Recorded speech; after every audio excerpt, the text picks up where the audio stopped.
Hello everyone. तो ये है बेटा third lecture of the series enzymes. इसमें हम पहले दो लेक्चर्स के अंदर काफ़ी सारी चीज़ें डिस्कस कर चुके हैं, जैसे कि एक्टिवेशन एनर्जी क्या होता है, कोलिजन थ्योरी क्या होता है, और वो सारी सी और बेसिक्स जो होते हैं एंजाइम्स के। यहाँ पे हम करेंगे factors affecting enzyme activity, metals का क्या रोल होता है एंजाइम की एक्टिविटी पे, रेट ऑफ रिएक्शन क्या होता है, ऑर्डर और मॉलिक्यूलरिटी में डिफरेंस, और मेन दो हाइपोथेसिस जो एक्सप्लेन करते हैं कि एंजाइम और सबस्ट्रेट जो है वो कैसे बाइंड करते हैं। ठीक है जी, तो स्टार्ट करते हैं विदाउट वेस्टिंग द टाइम। तो पहला आ जाता है बेटा factors affecting enzyme activity. Enzyme activity में हमारे पास 7 फैक्टर्स है: टेम्परेचर, पीएच, सबस्ट्रेट, एंजाइम की कॉन्सेंट्रेशन, प्रोडक्ट की कॉन्सेंट्रेशन और इनहिबिटर। अगर हम बात करें बेटा टेम्परेचर की, ठीक है, तो यहाँ पे आते हैं। हाँ जी, अगर हम बात करें टेम्परेचर की, देखो एक चीज़ समझो, एंजाइम क्या है? प्रोटीन, एक केमिकल मॉलिक्यूल है, माइक्रो मॉलिक्यूल है। ये एक ऑप्टिमम रेंज में ही काम कर सकते हैं, ऑप्टिमम रेंज के अंदर काम करेंगे। और वो ऑप्टिमम रेंज अगर टेम्परेचर के टर्म्स में देखें तो बेटा हमारा बॉडी टेम्परेचर क्या होता है? 37 या 37.5 के अराउंड। तो क्योंकि जो एंजाइम्स है वो हमारी बॉडी के अंदर काम कर रहे हैं ना, तो वो उसी टेम्परेचर में मैक्सिमम कैपेसिटी में काम करेंगे जो हमारी बॉडी का नॉर्मल टेम्परेचर होता है। तो जितने भी एंजाइम्स है वो नियरली 37.5 या हम कह सकते हैं अराउंड ऑफ 40 डिग्री सेल्सियस में ऑप्टिममली काम करते हैं। अगर टेम्परेचर इंक्रीज होगा, तो टेम्परेचर इंक्रीज करना मतलब हीट करना। हीट करने से जो प्रोटीन मॉलिक्यूल है वो डीनेचर हो जाएगा। क्यों डीनेचर हो जाएगा? क्योंकि इसके बीच के जो हाइड्रोजन बॉन्ड है वो ब्रेक होने शुरू हो जाएंगे। Hydrogen bond will break. ठीक है, तो ये चीज आपको याद रखनी है कि जो भी हम कर रहे हैं फैक्टर्स अफेक्टिंग, वो एक रेंज के अंदर होनी चाहिए। टेम्परेचर की एक रेंज होनी चाहिए। अगर अब टेम्परेचर इंक्रीज होगा, टेम्परेचर इंक्रीज होने से प्रोटीन डीनेचर हो जाएगा। और अगर टेम्परेचर डिक्रीज होगा, ठीक है, तो टेम्परेचर डिक्रीज होने से भी जो एंजाइम है वो इनएक्टिव हो जाएंगे। क्या हो जाएंगे? इनएक्टिव हो जाएंगे। मतलब कि टेम्परेचर का एक नॉर्मल लिमिट में रहना बहुत ज़्यादा ज़रूरी है। तो यहाँ से आप देख सकते हो बेटा, मोस्ट एंजाइम्स जो होते हैं उनकी मैक्सिमम एक्टिविटी होती है नियरली 40 डिग्री के अराउंड, जो कि हमारा बॉडी टेम्परेचर के आसपास होती है। इंक्रीज करने से टेम्परेचर क्या होता है? इनिशियली तो रेट ऑफ रिएक्शन बढ़ेगा, क्योंकि अगर टेम्परेचर थोड़ा सा इंक्रीज हुआ तो इंक्रीज होने से काइनेटिक एनर्जी बढ़ रही है, काइनेटिक एनर्जी बढ़ने से कोलिजन फ्रीक्वेंसी बढ़ेगी, रिएक्टेंट्स आपस में, सबस्ट्रेट आपस में कोलाइड करेंगे और प्रोडक्ट में चेंज होंगे। लेकिन up to a certain limit थोड़ा सा बढ़ना इज ओके, ठीक है। लेकिन अगर टेम्परेचर बहुत ज़्यादा चेंज होने लगे, जैसे कि very low temperature cause enzyme activity to get arrested and very high temperature lead to irreversible denaturation of functional interactions, ठीक है। तो टेम्परेचर कम होने से भी एंजाइम एक्टिविटी खत्म हो जाएगी, और टेम्परेचर बढ़ने से भी जो एंजाइम है वो इरिवर्सिबली डीनेचर हो जाएगा। मतलब अगर हम टेम्परेचर को वापस नॉर्मल लिमिट में लाएंगे तब भी ये ठीक नहीं होगा, ठीक है। अब जब हम टेम्परेचर की बात कर रहे हैं तो यहाँ पे बेटा एक बहुत इंपॉर्टेंट टर्म है हमारे पास, टेम्परेचर कोफिशिएंट, ठीक है। Change in the reaction rate for every 10 degree rise in temperature को हम बोलते हैं टेम्परेचर कोफिशिएंट या फिर Q10। हर 10 डिग्री टेम्परेचर इंक्रीज करने से एंजाइम एक्टिविटी कितनी बढ़ रही है? क्योंकि हमने शुरू में तो कहा ना कि इनिशियली अगर टेम्परेचर बढ़ेगा तो काइनेटिक एनर्जी बढ़ रही है, काइनेटिक एनर्जी की वजह से रेट ऑफ रिएक्शन जो है वो इंक्रीज हो रहा है। तो 10 डिग्री राइज करने से जो रेट ऑफ रिएक्शन है वो कितना इंक्रीज होगा, उसको हम बोलते हैं Q10, जिसकी वैल्यू नॉर्मली जो होती है वो होती है नियरली अप्रोक्सीमेटली 2। तो ये रहा बेटा, the change in rate of reaction for every 10 degree rise in temperature को हम बोलते हैं Q10 या फिर temperature coefficient value. This value is close to 2। ये वैल्यू जो है वो नियरली 2 है ज़्यादातर रिएक्शंस के लिए। और for enzymatic reaction Q10 values are lower. जो भी एंजाइमेटिक एक्टिविटीज़ होती हैं उनमें Q10 वैल्यूज उतनी ज़्यादा नहीं बढ़ती। क्यों नहीं बढ़ती? क्योंकि एक टाइम के बाद अगर टेम्परेचर राइज करेगा तो टेम्परेचर के राइज करने से जो एंजाइम है वो डीनेचर होना शुरू हो जाएगा, और एंजाइमेटिक मतलब एंजाइम्स काम नहीं करेंगे, रिएक्शन का रेट इंक्रीज नहीं होगा। तो टेम्परेचर के बाद हमारा सेकंड फैक्टर है बेटा पीएच। पीएच क्या होता है? हमारी बॉडी मैक्सिमम जो है वो न्यूट्रल पीएच में रहती है, मतलब नियरली 7 to 7.4 का पीएच अज्यूम करती है। तो एंजाइम्स की जो मैक्सिमम एक्टिविटी होगी, जो ऑप्टिमम एक्टिविटी होगी, वो इस पीएच रेंज में होगी। Exceptions obviously are always there, जैसे स्टमक के अंदर एसिडिक मीडियम, तो वहाँ पे जो पीएच है वो ऑब्वियसली लेस देन 7 होता है, फार लेस देन 7 होता है, ठीक है। स्मॉल इंटेस्टाइन के अंदर जो पैनक्रियाटिक एंजाइम्स काम करते हैं, पैनक्रियाटिक एंजाइम अल्कलाइन मीडियम में काम करते हैं, तो वहाँ पे जो पीएच होता है वो ग्रेटर देन 7 होता है, ठीक है। तो ये थोड़ी बहुत वेरिएशन देखने के लिए मिलती है, लेकिन अदरवाइज जो एक नॉर्मल रेंज है वो 7 to 7.4 है। अगर पीएच इंक्रीज होगा, मतलब कि अगर एसिडिक कॉन्सेंट्रेशन इंक्रीज होगी, अगर हाइड्रोजन आयन इंक्रीज होंगे, तब भी क्या होगा? तब भी जो प्रोटीन है उसका नेचर खराब होने लग जाएगा, डिस्टॉर्ट होने लग जाएगा, और एंजाइम काम नहीं करेगा।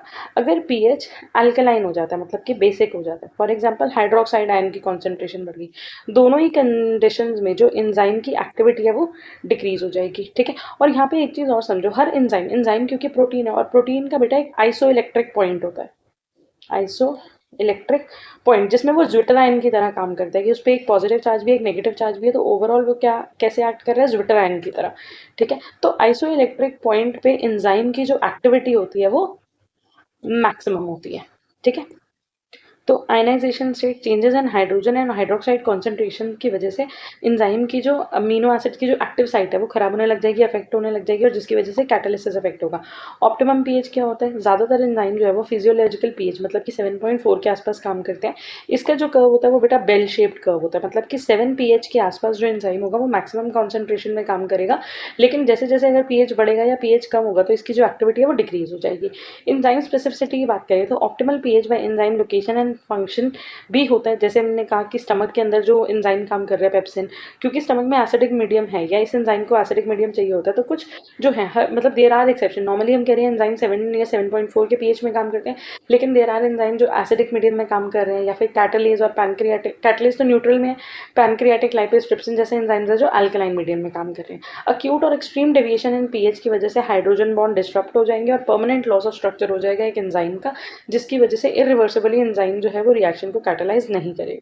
तो ये रहा बेटा वो ये रहा वो बेल शेप कर्व। ठीक है, अगर आप देखो तो एंजाइम की जो मैक्सिमम एक्टिविटी दिखेगी वो हमें कहाँ दिखेगी, नियरली 7 या 7.4 के आसपास। लेकिन अगर पीएच की वैल्यू इंक्रीज होती रहेगी तो एंजाइम की एक्टिविटी डिक्रीज हो रही है, और 7 से पहले भी जब पीएच है तब भी एंजाइम की एक्टिविटी जो थी वो कम थी। तो जो ऑप्टिमम पीएच है वहीं पे उसकी हमें एक्टिविटी जो है वो मैक्सिमम दिख रही है। ठीक है, तीसरा पॉइंट है बेटा concentration of substrate. Concentration of substrate, obviously अब तक आपको सबस्ट्रेट वर्ड क्लियर होगा, मुझे बताने की जरूरत नहीं है कि जो भी कंपाउंड, जो भी एलिमेंट्स रिएक्ट कर रहे हैं, जो भी मॉलिक्यूल्स रिएक्ट कर रहे हैं, तो बेसिकली रिएक्टेंट को ही हम क्या बोलते हैं, रिएक्टेंट को ही हम बोलते हैं सबस्ट्रेट। अब जितने ज़्यादा हम रिएक्टेंट्स ऐड करेंगे उतनी ज़्यादा उनमें कोलिजन होने के चांसेस है। ठीक है, तो जैसे जैसे सबस्ट्रेट की कॉन्सेंट्रेशन इंक्रीज होगी वैसे ही जो एंजाइम का मतलब जो रिएक्शन का रेट है वो भी इंक्रीज होगा। ठीक है, with substrate concentration, when substrate concentration is increase तो rate of reaction increases linearly until the active sites are saturated. अब मान लो बेटा मैंने यहाँ पे सबस्ट्रेट की कॉन्सेंट्रेशन बढ़ा दी, सबस्ट्रेट के मॉलिक्यूल्स पहले 500 थे और अब हमने कर दिए 5000। ठीक है, लेकिन हमने ये नंबर है 5000, लेकिन हमने एंजाइम के मॉलिक्यूल्स इंक्रीज नहीं करे। एंजाइम के मॉलिक्यूल्स मान लो पहले भी 1500 थे, अभी भी 1500 है।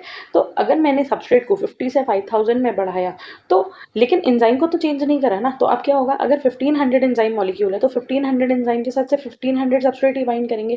पहले के कंपैरेटिवली रिएक्शन तो इंक्रीज हुआ है क्योंकि 50 सबस्ट्रेट जहां पहले बाइंड कर रहे थे अब 1500 सबस्ट्रेट बाइंड कर रहे हैं। लेकिन अगर हम एंजाइम को नहीं बढ़ा रहे, अगर हम एंजाइम का लेवल कांस्टेंट रख रहे हैं, तो उस केस में हमारे पास जो रिएक्शन रेट है वो बढ़ रहा है, लेकिन लीनियरली मतलब एक हद तक, एक्सपोनेंशियली नहीं बढ़ रहा। सैचुरेशन पॉइंट जहां पे मान लो जितने एंजाइम मॉलिक्यूल है, हमने कहा 1500 एंजाइम है, इसके साथ 1500 सबस्ट्रेट बाइंड कर गए, तो मतलब कि जो एंजाइम सबस्ट्रेट कॉम्प्लेक्स बने वो कितने थे, 1500। तो ये बेटा वैल्यू हो गई वी मैक्स वैल्यू। ठीक है, जो पॉइंट ऑफ सैचुरेशन होता है वहाँ पे सारे अवेलेबल एंजाइम्स जो होते हैं उनकी साइड बाइंड होती है, मतलब जितने भी एंजाइम सबस्ट्रेट कॉम्प्लेक्स मैक्सिमम बन सकते थे वो बन चुके होते हैं। अब अगर मैं इसके बाद सबस्ट्रेट को बढ़ाऊंगी भी तब भी कोई फायदा नहीं होगा, रिएक्शन रेट इंक्रीज नहीं होगा। यहाँ पे जो कर्व होता है वो होता है हाइपरबोलिक सैचुरेशन कर्व। यस, तो यहाँ पे जो कर्व होगा बेटा वो क्या होगा, हाइपरबोलिक सैचुरेशन कर्व, जिसको हम ज़्यादा अच्छे से एक्सप्लेन कर सकते हैं माइकलिस मेंटन इक्वेशन में, जहाँ पे हम पढ़ेंगे केमिकल काइनेटिक्स के चैप्टर में। Again one more point, changes अगर सबस्ट्रेट में करेंगे तो rate of enzyme catalyse reaction जो है वो इंक्रीज होगा, बट ये एक लिमिटिंग फैक्टर क्यों है, क्योंकि अगर मैं एंजाइम को चेंज नहीं कर रही तो substrate concentration becomes a factor if it stops the reaction from taking place at higher rate. अगर मान लो सबस्ट्रेट की कॉन्सेंट्रेशन की वजह से रिएक्शन रेट इंक्रीज नहीं हो रहा तो जो सबस्ट्रेट होगा वो लिमिटिंग फैक्टर की तरह काम करेगा। ये भी हम नेक्स्ट पॉइंट में डिस्कस करेंगे तो आपको ज़्यादा अच्छे से समझ आएगा। And increase in substrate concentration की वजह से रेट ऑफ रिएक्शन इंक्रीज होता है। शेप ऑफ कर्व जो होती है वो क्या होती है, हाइपरबोला। This is hyperbola. ठीक है, क्योंकि एक हद तक जैसे मान लो यहाँ पे 10 था, 20 था, 30 था, 40 था, लेकिन एक पॉइंट पे आके जब जितने भी एंजाइम और सबस्ट्रेट कॉम्प्लेक्स थे वो बन गए। अब सबस्ट्रेट इंक्रीज करने से भी कुछ नहीं होगा क्योंकि सारे एंजाइम्स ऑलरेडी सबस्ट्रेट के साथ बाइंड कर चुके हैं। There are no more free enzymes to bind with the substrate. तो इतने पे अब ये मैक्सिमम कॉन्सेंट्रेशन है, इससे ज्यादा इंक्रीज नहीं होगी। सो यहाँ से अब पॉइंट ऑफ सैचुरेशन और मैक्सिमम वैल्यू हुई, जो पॉइंट ऑफ सैचुरेशन आता है वहाँ पे वी मैक्स हम डिनोट करते हैं। वी मैक्स का मतलब है maximum possible rate of reaction, जब जितने भी एंजाइम्स थे वो सारे बाइंड हो चुके हैं, अब यहाँ पे और कोई एंजाइम जो है वो प्रेजेंट नहीं है। अब इससे ज़्यादा रिएक्शन रेट तभी बढ़ सकता है अगर हम एंजाइम को बढ़ाएं। अब बात करते हैं कॉन्सेंट्रेशन ऑफ एंजाइम की। अगर हम एंजाइम की कॉन्सेंट्रेशन को इंक्रीज करेंगे तो ऑब्वियसली एंजाइम की कॉन्सेंट्रेशन इंक्रीज करने से एंजाइम सबस्ट्रेट कॉम्प्लेक्स ज़्यादा बनेंगे, रेट ऑफ रिएक्शन इंक्रीज होगा। लेकिन मान लो एंजाइम मेरे पास थे 100, लेकिन अब मैंने उसको इंक्रीज करा और इंक्रीज करके कर दिया 1000, लेकिन सबस्ट्रेट के मॉलिक्यूल बेटा 700 ही हैं। तो एंजाइम अगर 1000 कर भी दिए तब भी ज़्यादा फायदा नहीं होगा। क्यों फायदा नहीं होगा? क्योंकि इसमें से सिर्फ 700 ही जो है वो बाइंड करेंगे सबस्ट्रेट के साथ। ठीक है, तो यहाँ पे जो सबस्ट्रेट है वो एक लिमिटिंग फैक्टर की तरह काम कर रहा है। लिमिटिंग फैक्टर क्यों? क्योंकि सबस्ट्रेट के कम होने की वजह सबस्ट्रेट के कम होने की वजह से रिएक्शन और ज़्यादा इंक्रीज नहीं कर रहा। ठीक है, ये है, इसको यहाँ से देख लो, ये वाले पॉइंट्स आपको ब्रीफ लगेंगे। सबस्ट्रेट अगर एक्सेस में प्रेजेंट है, मतलब सबस्ट्रेट कोई लिमिटिंग एजेंट नहीं है, तो rate of reaction directly proportional है एंजाइम कॉन्सेंट्रेशन के, मतलब कि एंजाइम को जितना बढ़ाएंगे रेट ऑफ रिएक्शन उतना इंक्रीज होगा। लेकिन अगर सबस्ट्रेट एक लिमिटिंग फैक्टर है, सबस्ट्रेट एक लिमिटेड अमाउंट में प्रेजेंट है, जैसे अभी मैंने आपको बताया एंजाइम तो हमने 1000 कर दिए, ठीक है, लेकिन सबस्ट्रेट जो हमारे पास है वो 700 है, तो सबस्ट्रेट अनलिमिटेड नहीं है ना। अगर सबस्ट्रेट एक लिमिटिंग फैक्टर है तो एंजाइम कॉन्सेंट्रेशन बढ़ाने की वजह से एक सैचुरेशन पॉइंट तक, एक पॉइंट तक तो रेट ऑफ रिएक्शन इंक्रीज होगा, लेकिन उसके बाद इंक्रीज नहीं होगा। नेक्स्ट पॉइंट पे आ जाते हैं बेटा, तो अब आ जाती है बात इनहिबिटर्स की या प्रोडक्ट कॉन्सेंट्रेशन की। देखो जी, काम क्या है, होना क्या है कि सबस्ट्रेट जो है वो चेंज किस में होगा? प्रोडक्ट में होगा। जितने ज़्यादा प्रोडक्ट बनते जाएंगे, मतलब रिएक्शन उतना अपने कंप्लीशन की तरफ आता जा रहा है, तो अगर प्रोडक्ट की कॉन्सेंट्रेशन इंक्रीज होगी तो वो इस रेट ऑफ रिएक्शन को डिक्रीज कर देगा। ठीक है, higher level of accumulated products जो होते हैं वो लूजली बाइंड करते हैं एक्टिव साइट के साथ और इनहिबिट कर देते हैं एंजाइम की एक्टिविटी को। इसको हम बोलते हैं फीडबैक इनहिबिशन। जब हम इनहिबिशन के बारे में पढ़ेंगे तब हम इसको डिटेल में पढ़ेंगे बेटा। उसके अलावा भी कुछ मॉलिक्यूल्स होते हैं, सब्सटेंसेस जो स्लो करते हैं या स्टॉप करते हैं एंजाइम की एक्टिविटी को, उन्हें इनहिबिटर्स बोलते हैं। ये इनहिबिशन रिवर्सिबल भी हो सकते हैं और इरिवर्सिबल भी हो सकते हैं। उसके अलावा there are certain metal ion, बहुत मेटल आयन्स भी हैं जो बहुत बहुत बहुत इंपॉर्टेंट रोल प्ले करते हैं एंजाइम कैटालिसिस में। वो कभी कभी एंजाइम के साथ बाइंड करके उसको एक्टिव कर देते हैं, कभी कभी सबस्ट्रेट के साथ बाइंड करके उसको एक्टिव कर देते हैं। तो मेटल्स का भी बहुत इंपॉर्टेंट रोल होता है। तो अगर हम इन पॉइंट को चेक करने की कोशिश करें, टेम्परेचर हो गया, पीएच हो गया, सबस्ट्रेट की कॉन्सेंट्रेशन, एंजाइम की कॉन्सेंट्रेशन, प्रोडक्ट की कॉन्सेंट्रेशन एंड इनहिबिटर। और टेम्परेचर में जब आप पढ़ रहे होगे तो आपको Q10 की डेफिनेशन और उसके पॉइंट को भी याद रखें। तो यहाँ पे बेटा देर आर न्यूमरस नोट्स, अगर आप चाहो तो आप स्क्रीनशॉट ले सकते हो। ठीक है, डिफरेंट है बट हमने डिस्कस कर लिया, तो it is up to you. अगर आपको लगता है you need more of theory, you can take screenshot और you can refer your course books, या आपको इजीली पीडीएफ्स अवेलेबल हो जाती हैं, मिल जाती हैं। ठीक है, this is about concentration of enzyme. ये एंजाइम कॉन्सेंट्रेशन का ग्राफ कि अगर एंजाइम नहीं होगा तो रेट ऑफ रिएक्शन डिक्रीज होगा, एंजाइम के साथ रेट ऑफ रिएक्शन इंक्रीज हो रहा है, लेकिन अगर एंजाइम और ज़्यादा हो जाएगा तो रेट ऑफ रिएक्शन डबल हो जाएगा। ठीक है, कॉन्सेंट्रेशन ऑफ प्रोडक्ट हमने पढ़ लिया, प्रोडक्ट बढ़ेगा तो रेट कम हो जाएगा। इनहिबिटर्स भी as the name suggest inhibit करते हैं। ठीक है, तो ये ग्राफिकल या पिक्टोरियल रिप्रेजेंटेशन दी हुई है चारों मेन फैक्टर्स की। This is temperature, pH, subset concentration हम कर चुके हैं। कर्व का नाम याद रखना बेटा, यहाँ पे हाइपरबोला कर्व होता है, पीएच के केस में बेल शेप्ड कर्व होता है। अगर हम बात करें मेटल आयंस की, यहाँ से इधर से, हाँ जी, अगर हम बात करें मेटल आयन की, मेटल आयन जो होते हैं वो बहुत इंपॉर्टेंट रोल प्ले करते हैं एंजाइम एक्टिविटी के लिए, एंजाइम के साथ बाइंड करने के लिए। मेटल आयन मतलब कि जो भी मेटल है, जैसे सोडियम होता है, potassium, iron, calcium, magnesium, chloride, zinc, बहुत इंपॉर्टेंट है। मेटल जो है वो एक एसेंशियल पार्ट होता है एंजाइम का और उसकी कैटालिसिस में हेल्प करता है। अगर ये रिमूव कर दिए जाए एंजाइम से तो एंजाइम जो है वो अपनी एक्टिविटी लूज कर देगा, या हम कह सकते हैं वो इनएक्टिव हो जाएगा, बट टेम्परेरली। अगर वापस मेटल अटैच हो जाएगा तो वो एक्टिविटी वापस आ जाएगी। तो मेटल जो होते हैं वो ऑक्सीडेशन रिडक्शन में, मतलब कि रिडॉक्स रिएक्शन को परफॉर्म करने में बहुत हेल्प करते हैं, तो इलेक्ट्रॉन डोनर और रिसेप्टर की तरह काम करते हैं, लुईस एसिड की तरह काम करते हैं, स्ट्रक्चरल रेगुलेटर्स की तरह काम करते हैं। ठीक है, मेटल्स को ना जब एंजाइम के बारे में हम पढ़ रहे हैं तो 4 कैटेगरी है, metallo substrate, metallo enzyme, change in enzyme conformation and direct involvement in catalysis. Metallo substrate का मतलब है बेटा कि जो मेटल है वो ज्वाइन कर रहा है किसके साथ? सबस्ट्रेट के साथ, ताकि एंजाइम सबस्ट्रेट कॉम्प्लेक्स बन जाए इजीली और जो सबस्ट्रेट है वो प्रोडक्ट में चेंज हो जाए। मेटालो एंजाइम को अब आप गेस कर सकते हो कि मेटल जो है वो किसके साथ ज्वाइन कर रहा है? एंजाइम के साथ, बन जाएगा मेटालो एंजाइम। और जब मेटल एंजाइम के साथ ज्वाइन करेगा तो वो इजीली और फटाफट से सबस्ट्रेट के साथ बाइंड करके रिएक्शन को प्रोसीड करेगा। चेंज इन एंजाइम कॉन्फर्मेशन, जब एक मेटल आयन जो है वो एक एंजाइम के साथ बाइंड करता है तो उसके अंदर कॉन्फर्मेशनल चेंजेस आते हैं, किसके अंदर? एंजाइम के अंदर। और वो कॉन्फर्मेशनल चेंजेस की वजह से एंजाइम एक्टिव हो जाता है और सबस्ट्रेट के साथ बाइंड कर जाता है। Direct involvement in catalysis, metal ion जो है वो कभी कभी पार्टिसिपेट करते हैं, जैसे हमने कहा भी रिडॉक्स रिएक्शन में, मतलब इलेक्ट्रॉन ट्रांसपोर्टेशन में, ऑक्सीडेशन रिडक्शन प्रोसेसेस में। तो इन्हीं नोट्स को अगर आप इंटरैक्टिव वे में लर्न करना चाहो तो बेटा आप इसका स्क्रीनशॉट यहाँ से ले सकते हो या फिर यहाँ से ले सकते हो। नेक्स्ट टॉपिक है हमारा रिएक्शन रेट या rate of reaction. Rate of reaction का मतलब क्या होता है? रेट का मतलब क्या होता है बेटा? वेलोसिटी, मतलब स्पीड। कोई भी रिएक्शन कितना फास्ट हो रहा है कितना स्लो हो रहा है वो कैसे मेजर करेंगे? रिएक्टेंट से। मतलब कि अगर A प्लस B जो है वो चेंज हो रहा है C में, तो हम क्या करेंगे, जो रेट है वो rate constant is equal to product of concentration of A into concentration of B. और मान लो हमने ये X molecules of A and Y molecule of B लिया था, तो रेट ऑफ रिएक्शन निकालते वक्त ए की पावर एक्स और बी की पावर वाई, इनके जो स्टोकियोमेट्रिक कोफिशिएंट्स होते हैं वो यहाँ पे एज अ पावर लग जाते हैं, and this gives us the rate of reaction. मतलब एक रिएक्शन कितना फास्ट हो रहा है, कितना स्लो हो रहा है, ठीक है। Measurement, it measures the amount of substance transform, या फिर कितना प्रोडक्ट जो है वो बन रहा है पर यूनिट टाइम। इसका यूनिट जो होगा वो होगा माइक्रोमोल पर मिनट। तो यहाँ पे रिएक्शन क्या हो रहा है, A molecules of A and B molecules of B जो है वो बना रही है पी, तो यहाँ पे रेट ऑफ रिएक्शन हो जाएगा के A raise to the power stoichiometric coefficient A and B raise to the power stoichiometric coefficient B. तो यहाँ पे जो ए एंड बी है उनकी कॉन्सेंट्रेशन हम लेते हैं, replacing activity for practical purposes. के क्या है, रेट कॉन्स्टेंट है, और यही हमारा फॉर्मूला हो जाता है बेटा रेट ऑफ रिएक्शन का, ठीक है। अब ऑर्डर ऑफ रिएक्शन की बात क्या होती है, ऑर्डर ऑफ रिएक्शन का मतलब क्या होता है, मॉलिक्यूलैरिटी या फिर ऑर्डर इंडिकेट करता है number of molecule that must collide simultaneously to for product formation. तो कितने मॉलिक्यूल्स आपस में कोलाइड करें ताकि वो प्रोडक्ट बने। अब उस बेसिस पे जो ऑर्डर है वो फर्स्ट ऑर्डर भी हो सकता है, सेकंड भी, थर्ड भी और जीरो भी, ठीक है। फर्स्ट ऑर्डर रिएक्शन जहाँ पे यूनिमॉलिक्यूलर, सिर्फ एक ही टाइप के मॉलिक्यूल्स है जो कोलाइड कर रहे हैं। बाय मॉलिक्यूल में दो मॉलिक्यूल्स कोलाइड कर रहे हैं। ट्राई मॉलिक्यूलर बहुत यूजुअली हम कम देखते हैं, बट तीन मॉलिक्यूल्स कोलाइड कर रहे हैं। जो सेकंड ऑर्डर रिएक्शन है जहाँ पे दो मॉलिक्यूल्स रिएक्ट कर रहे हैं, वहाँ पे दो सेम भी हो सकते हैं या फिर ऐसे ए प्लस बी गिव्स पी भी हो सकते हैं। जीरो ऑर्डर रिएक्शन का मतलब होता है वो रिएक्शन बेटा जो सबस्ट्रेट की कॉन्सेंट्रेशन पे डिपेंड नहीं करते, इंडिपेंडेंट है सबस्ट्रेट की कॉन्सेंट्रेशन से। तो ऑर्डर ऑफ रिएक्शन मतलब फर्स्ट ऑर्डर दैट मीन्स एक ही मॉलिक्यूल कोलाइड कर रहे हैं, second order, zero order possible है, ठीक है। अब यहाँ पे ये तो सेम नोट्स आ गई। हाँ जी, अब जो एक इंपॉर्टेंट बात समझने वाली है वो है कि ऑर्डर और मॉलिक्यूलैरिटी में फर्क है। ऑर्डर क्या है बेटा, sum of the power of concentration terms in a rate law. जो भी हमने पावर्स ली थी रेट लॉ में, रेट लॉ हमने क्या लिया था कि A raise to the power A B raise to the power B, ठीक है। तो ये ए प्लस बी, ये जो पावर्स को ऐड करेंगे ना तो वो आएगा ऑर्डर, ठीक है। लेकिन एक चीज़ याद रखनी है, ये जो वैल्यू है ना ये एक्सपेरिमेंटली निकाली जाती है। ये बात समझने के लिए थोड़ी सी कंफ्यूजिंग है अगर आपने केमिकल काइनेटिक्स अभी नहीं करा। तो हम जब अगर मैं किसी रिएक्शन को ऐसे लिखती हूँ, जैसे मैं सपोज करो मैंने लिखा H2 plus N2 gives NH3, ठीक है। अब अगर मैं इसको बैलेंस करूँ 2NH3 यहाँ पे आ जाएगा 3, हो गया बैलेंस। अब ये जो है ना ये बेटा मुझे दे रहा है मॉलिक्यूलैरिटी, ठीक है, कि 3 मॉलिक्यूल्स मैंने लिए हाइड्रोजन के और बने 2 मॉलिक्यूल्स अमोनिया के, ये है मॉलिक्यूलैरिटी, ये ऑर्डर नहीं है। जब ऑर्डर ऑफ रिएक्शन होगा ना तो ऑर्डर ऑफ रिएक्शन सिर्फ और सिर्फ हम एक्सपेरिमेंटली ही डिराइव करते हैं, ठीक है। सो मॉलिक्यूलैरिटी क्या है, नंबर ऑफ रिएक्टेंट पार्टिकल्स जो कोलाइड करेंगे हर एक एलिमेंट्री स्टेप में, ये एक थ्योरेटिकल कॉन्सेप्ट है, ठीक है। ऑर्डर कैन भी जीरो हो सकता है, फ्रैक्शन हो सकता है, लेकिन मॉलिक्यूलैरिटी हमेशा एक होल नंबर होगा।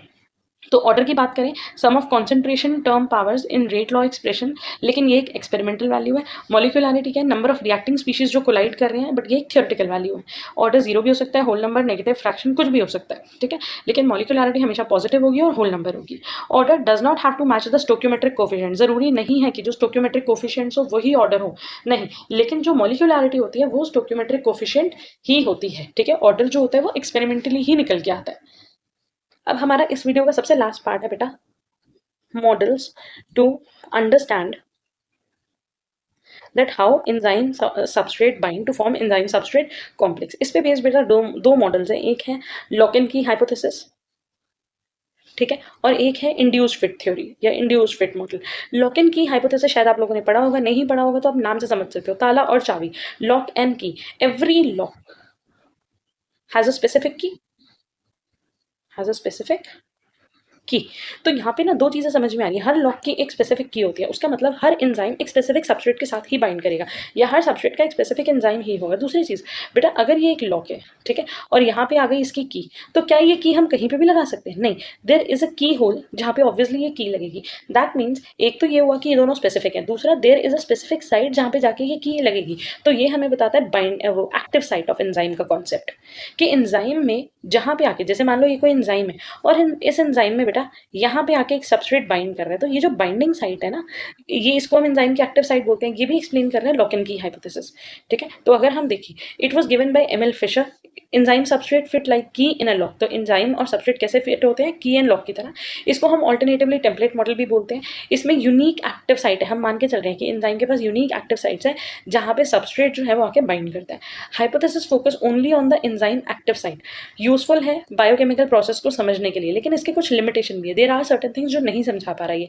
Stabilization of enzyme, enzyme stable कैसे, चलो ठीक है लॉक इन की बाइंड हुआ, लेकिन सबस्ट्रेट जब एंजाइम के साथ बाइंड हो रहे हैं बेटा, अगर एक एंजाइम है और एक सबस्ट्रेट बाइंड हो रहा है तो क्या ये सबस्ट्रेट परमानेंटली थोड़ा ना बाइंड हो रहा है। हमने लास्ट वीडियो में भी पढ़ा था जिसमें हमने कहा था ट्रांजिएंट फेस होता है, ट्रांजिशन होते हैं, इंटरमीडिएट्स बनते हैं और इंटरमीडिएट्स के बाद इवेंचुअली सबस्ट्रेट चेंज हो जाएगा प्रोडक्ट में और एंजाइम रिलीज हो जाएगा। लेकिन उस बात को इस थ्योरी में, इस हाइपोथेसिस में एक्सप्लेन नहीं करा गया। ठीक है, इसके हिसाब से उन्होंने बोला एक एक्टिव साइट है जो कि रिजिड है, जहाँ पे आके की तरह सबस्ट्रेट बाइंड कर देगा। लेकिन यहाँ पे ट्रांजिशन स्टेट थ्योरी की जो बात है कि सबस्ट्रेट कैसे प्रोडक्ट में कन्वर्ट हो रहा है उसके बारे में नहीं बताया हुआ। इनके हिसाब से जो एक्टिव साइट थी वो स्टैटिक थी, वो फिक्स थी। ठीक है, उन्होंने किसी कैटालिटिक ग्रुप के बारे में, कोई मेटल, कोई कोफैक्टर, कोई प्रोस्थेटिक ग्रुप के बारे में नहीं बताया।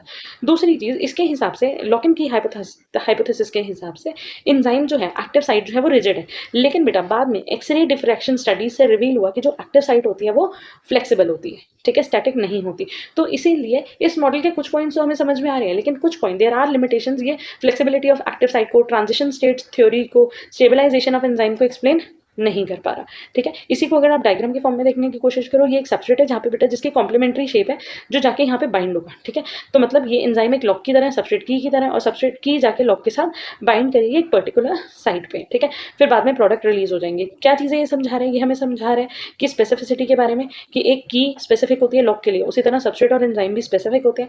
एंजाइम का रिजिड स्ट्रक्चर है, एंजाइम सबस्ट्रेट कॉम्प्लेक्स बन रहा है। लेकिन क्या चीज़ें हमें नहीं समझा रहा, लिमिटेशन क्या है बेटा, transient state, it does not explain कि इंटरमीडिएट कैसे बन रहा है और कॉन्फर्मेशनल चेंजेस कैसे आ रही है।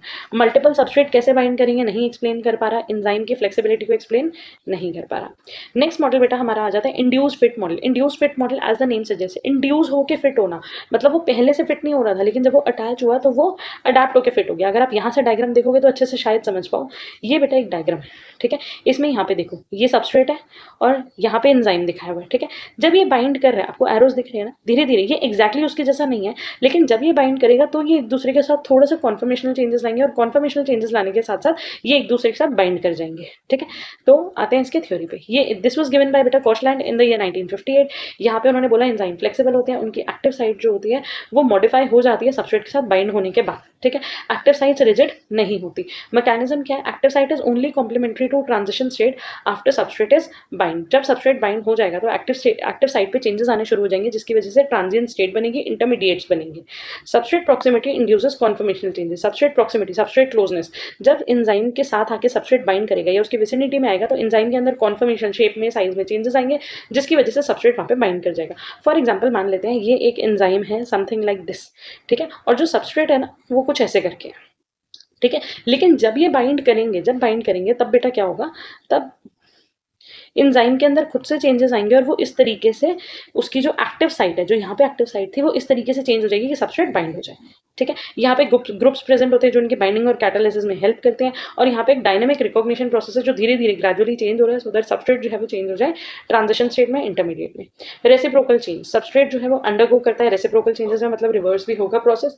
एनर्जी हार्नेसिंग, यहाँ पे एनर्जी चाहिए जो कि ट्रांसफर ऑफ प्रोडक्ट से, या एंजाइम सबस्ट्रेट जब बाइंड करते हैं तो हमने पढ़ा था कि बाइंडिंग एनर्जी रिलीज होती है, वो इस रिएक्शन को कैरी आउट होने में हेल्प करती है।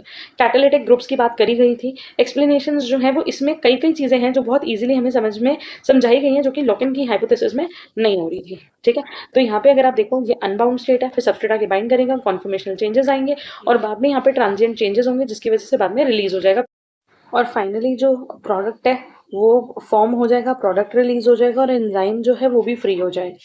ठीक है, सो दो बेसिकली बेसिक मॉडल्स है हमारे पास, लॉक इन की मॉडल और इंड्यूस फिट मॉडल। इसमें हमने लॉक इन की के क्या लिमिटेशंस है और उन लिमिटेशंस को कैसे जो इंड्यूस फिट मॉडल है, ठीक है, वो कैसे एक्सप्लेन कर रहे हैं। तो बेसिकली अगर यहाँ पे देखोगे, यहाँ पे मेंशन है बेटा एंजाइम सबस्ट्रेट की जो इंटरेक्शन होती है इसमें वो वीक होती है, एलाइन कैटालिटिक ग्रुप्स होते हैं, जिसकी वजह से ड्रामेटिक चेंजेस या डायनेमिक चेंजेस आते रहते हैं, जिसकी वजह से ट्रांजिशन स्टेट बनती है। Reaction catalyse, products are release, enzyme जो है वो अपनी ओरिजिनल शेप में आ जाते हैं। ठीक है, so if you want theory या notes you can take the screenshot. ये है बेटा फिशर के द्वारा दिया गया लॉक इन की हाइपोथेसिस। ठीक है, ये भी लॉक इन की हाइपोथेसिस की रेलेवेंट पॉइंट्स है, and this is induce fit model. ठीक है, so with this we are done with this unit. और अगर आप इग्नू के स्टूडेंट हो and if you are watching this and you are having, अगर आपका सब्जेक्ट BBCCT 107 है, ठीक है, तो हमारा ब्लॉक 1 जो है यहाँ पे कंप्लीट होता है। ब्लॉक 1 के सारे चैप्टर्स और इंपॉर्टेंट टॉपिक्स हमने कवर कर लिए हैं। In the next video will begin with chemical kinetics, that is the block 2। Thank you for watching and all the best.